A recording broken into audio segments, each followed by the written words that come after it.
What's up, everybody? It's JD. Buckle up, it's going to be a wild ride.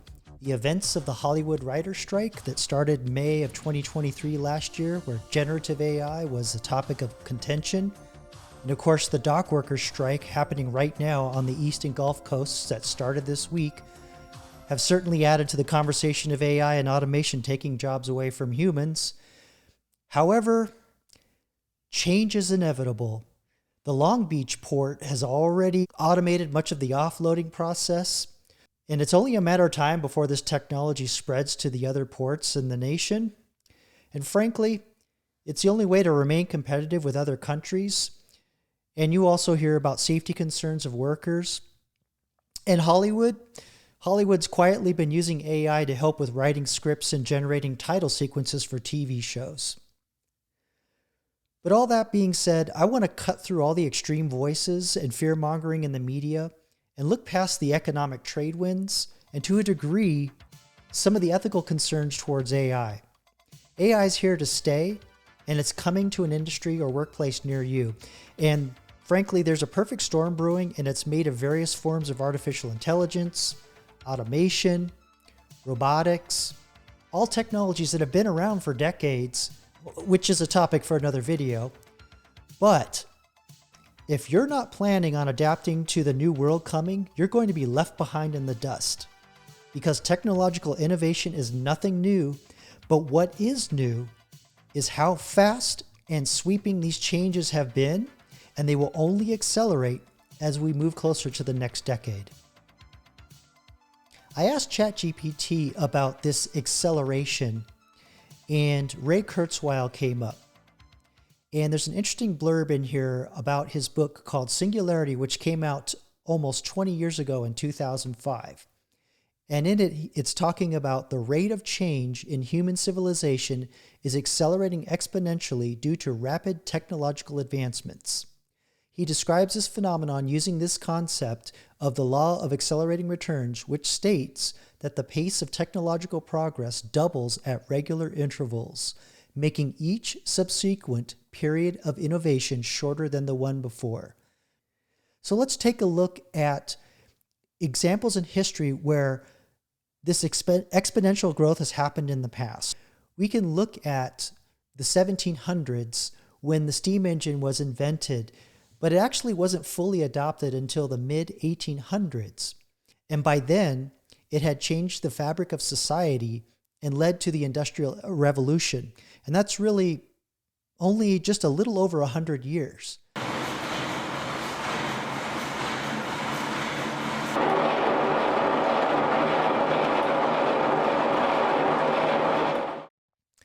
But much like the dock workers of today, there was a turmoil around the innovations of the Industrial Revolution. And if you recall from history, there was a group of English workers called the Luddites that protested against the improvements made in looms in the textile industry. And they're famously known for smashing and burning factories, smashing the looms. And even to this day, the term Luddite remains as a symbol of resistance to technological change. But even then, as a natural course of innovation and change, the steam engine was eventually replaced by electrical and combustion engines in the early 20th century. So the ebb and flow of societal change from innovation to innovation is nothing new, and this was demonstrated again by the onset of the information age in the mid-20th century with early advances in automated communication systems. One of these advances was automating phone switches, which was actually introduced in the early 1900s, but wasn't fully adopted until the 1960s. So that really only took about 50 years. But again, that was a manual process. When you would pick up your phone to make a phone call, there would be a human operator that would physically connect a line to where you wanted to ring a phone on the other end. Operator? 481, please. Thank you.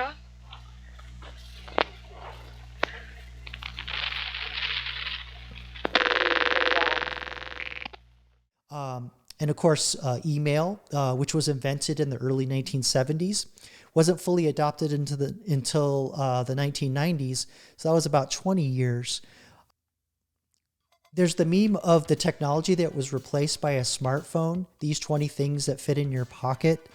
But I mean, that meme's already 15 years old. And I guess if you wanted to update it to 2024, you'd have to put a brain in that picture, so to speak. Would you mind telling me whose brain I did put in? And you won't be angry? I will not be angry. Abby someone. Abby someone.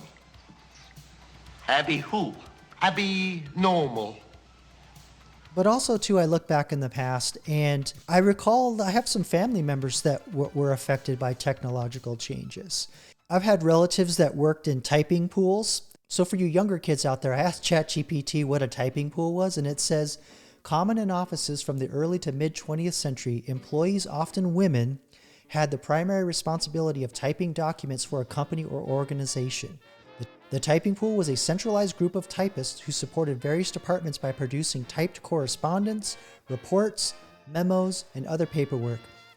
Here are the typical duties: typing, proofreading, duplicating, filing and organizing, transcription, formatting, and handling office communications.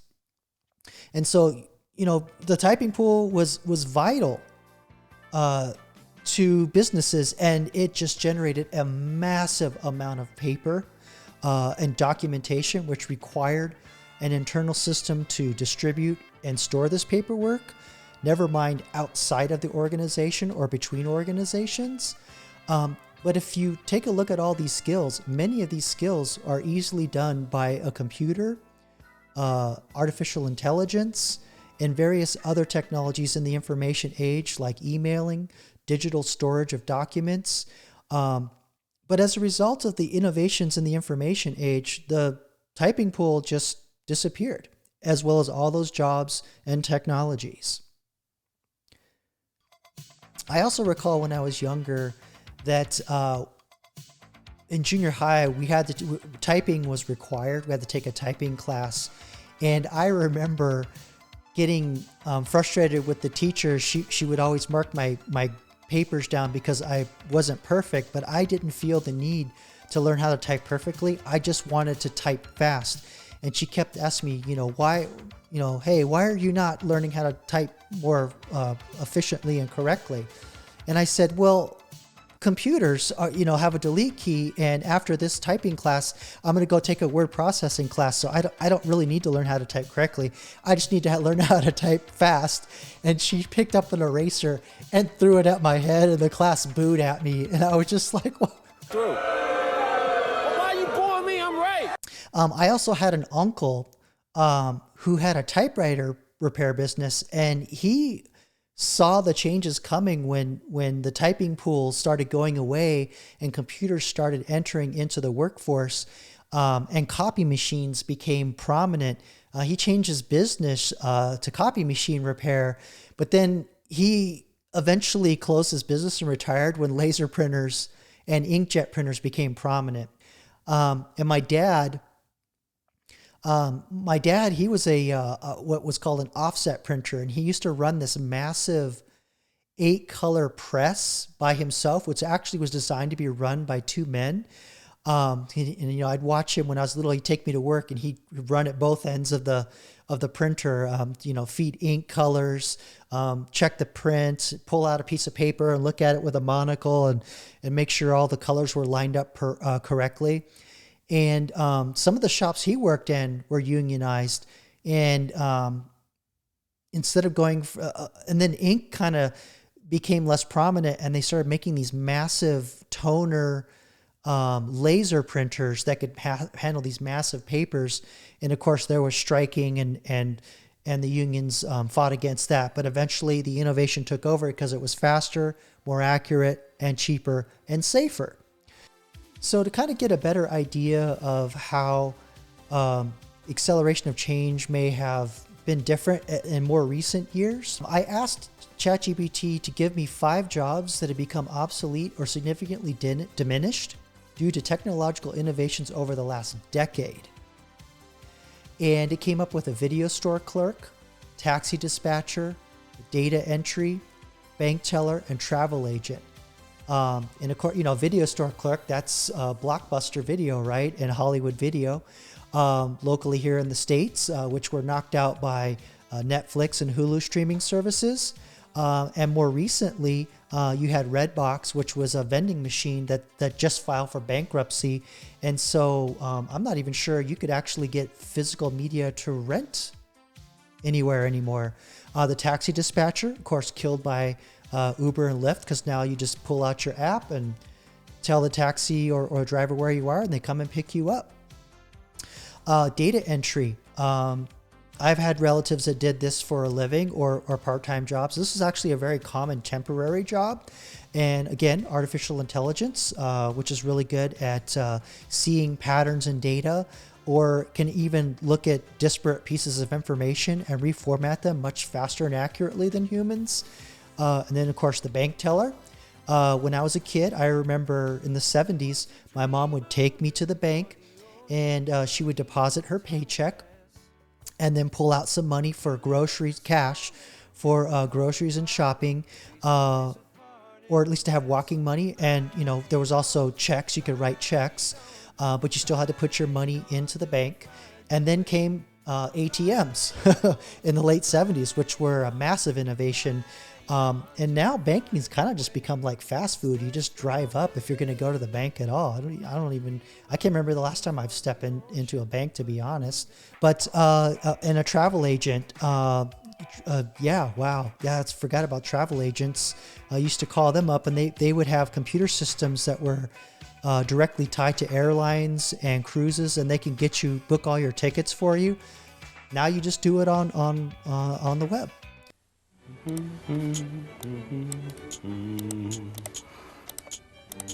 Alert! You have reached the end of the internet. You have seen everything there is to see.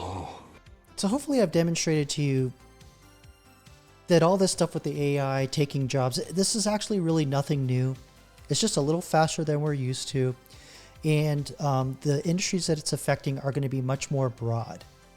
And I'm not trying to be dark. I'm trying to be optimistic. And honestly, the short-term effects of this, yes, the innovations coming from AI and automation, there's going to be a lot of short-term pain, many low-skill, entry-level repetitive jobs, as well as some white-collar jobs, which is a discussion for another video, will be taken over.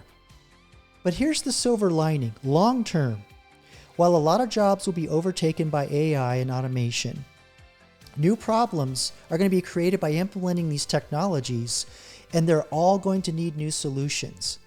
We don't know what these new jobs will be, and they have yet to be invented, but they will rise to the occasion to solve these problems, and they will come as they always have. But aside from all this automation and artificial intelligence,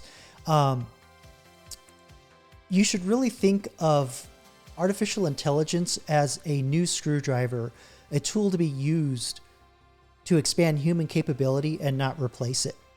But that being said, companies are going to have to do better by incorporating career transition and trading as part of their AI initiatives. And, maybe it's time to have a discussion about having regulations that encourage this. And, so far, there's really only been discussions around universal basic income, which Andrew Yang ran on his presidential platform back in the 2020 election. But frankly, that's a short-term solution to a long-term problem. And I'm not a fan of that. Halt! Up. A riot is an ugly thing. And I think that it is just about time that we had one! So that's the end of this video, and if you like this content, please like, subscribe, and comment below. Tell me what you think. Do you think AI is going to lead to a whole new wave of jobs and opportunities that we've never seen before? Let me know what you think. Comment below. Thanks again for watching, and I'll see you on the next one.